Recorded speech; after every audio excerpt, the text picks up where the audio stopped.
पहले डायग्राम भी देखते चलो। यहाँ K1 K2 कुछ दिया है, D डिस्टेंस दिया है, ये पैरेलल कैपेसिटर होता है। आपको कैसे पता लगा? एक कैपेसिटर, इसको तोड़ दो बीच में से, तो इधर कुछ तो पॉजिटिव होगा, ये इधर निगेटिव होगा, तो इधर पॉजिटिव होगा तो इधर निगेटिव होगा, इसलिए पैरेलल बच्चों। अगर ये कैपेसिटर रहता, मैं इसको कनेक्ट करता ऐसे, देखो ये ऐसे कनेक्ट करता है, हाइयर पोटेंशियल तो ये लोअर पोटेंशियल को होगा, है ना। वही यहाँ पे देखो, ये ऐसा कनेक्ट करके देखो आप लोग, तो पता लगेगा आपको, है ना, कि कौन से पोटेंशियल को कनेक्ट करना है। मतलब एक पॉजिटिव के साथ दूसरा निगेटिव, ये निगेटिव है, समझिए इसको निगेटिव मान रहे हैं, तो निगेटिव को एक कनेक्ट किया, ये निगेटिव होगा ना, समझो निगेटिव है, ये निगेटिव है, ये निगेटिव बेटा, ये निगेटिव है, तो ऊपर वाले को भी निगेटिव, नीचे वाले को भी निगेटिव। ऐसा कब होता है? निगेटिव निगेटिव के साथ कनेक्ट हो, पॉजिटिव पॉजिटिव के साथ कनेक्ट हो, तो पैरेलल कॉम्बिनेशन में होता है। नहीं समझ रहा है? नहीं ना? अरे भाई मैं ये बता रहा हूं पैरेलल कब और सीरीज कब। देख ये कैपेसिटर है, ठीक है, और ये नीचे कैपेसिटर है, समझ रहे हो? अब यहाँ पे पॉजिटिव चार्ज है, ये अंदर होनी चाहिए, मैं बाहर निकल रहा हूँ, और ये पॉजिटिव चार्ज है, ये निगेटिव। देखो पॉजिटिव पॉजिटिव एक जगह पे कनेक्ट कर दिया, और निगेटिव निगेटिव एक जगह पे। वैसे ही ना, ऊपर का निगेटिव और नीचे का निगेटिव एक ही जगह पे कनेक्ट कर दिया, ऐसा मानते हैं। या पॉजिटिव हो तो पॉजिटिव मानो, आपको जो लगता है सही वो आपके हाथ में भाई। हम बिल्कुल यहाँ पे तो इन दोनों की कैपेसिटर की कैपेसिटी को याद रखना। सी नेट जब निकालोगे तो C1 प्लस C2 करोगे, पैरेलल कॉम्बिनेशन होने के कारण।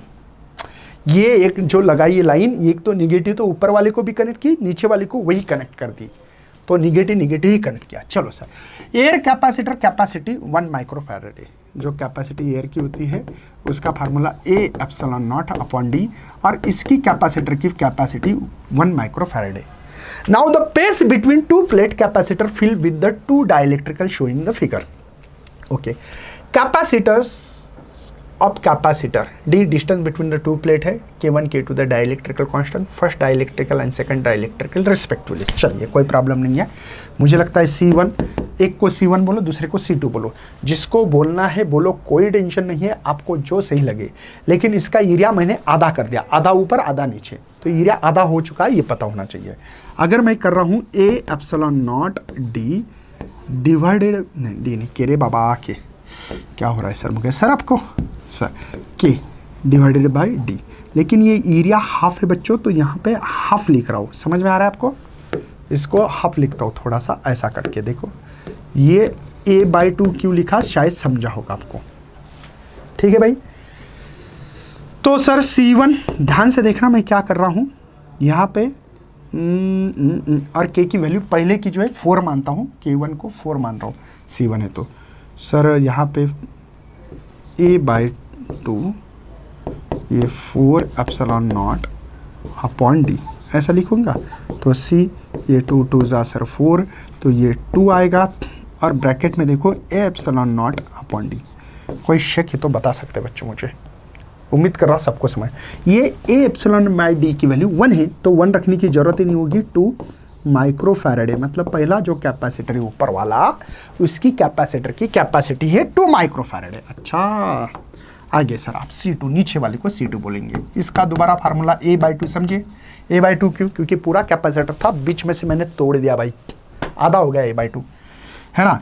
ε0 मीडियम रहा तो K divided by D sir, लेकिन K पता है, K है यहाँ पे 2, तो A/2 ε0 ये 2 डिवाइडेड बाई 2D, 2 कैंसिल हो जाएगा सर। हाँ, ये 2 कैंसिल सर।